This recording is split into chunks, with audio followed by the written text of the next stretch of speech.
নমস্কাৰ, আজি আপোনালোকলৈ লৈ আহিছোঁ এটা নতুন ৰেচিপি। চাই থাকক।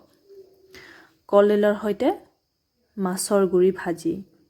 ইয়াত তেল, পাঁচফোৰণ, কটা পিঁয়াজ দি পেলাই অকণমান ৰঙচুৱা হোৱাকৈ ভাজক আৰু প্ৰয়োজন অনুসৰি নিমখ, হালধি দি আকৌ অকণমান ভাজক। ভাবিলোঁ কলডিল এটা আনি থোৱা আছে, কিবা এটা বনোৱা যায় নেকি। ৰাতিপুৱা দৌৰাকৈ কলডিলটো কাটি ল'লোঁ। এয়া কাটি লোৱা কলডিলখিনি দি দিলোঁ। দি পেলাই আকৌ অকণমান ভাজি মানে কলডিলখিনি সিজিব লাগিব। সিজাৰ পিছতহে আপোনালোকে মাছৰ গুৰিখিনি দিব পাৰিব।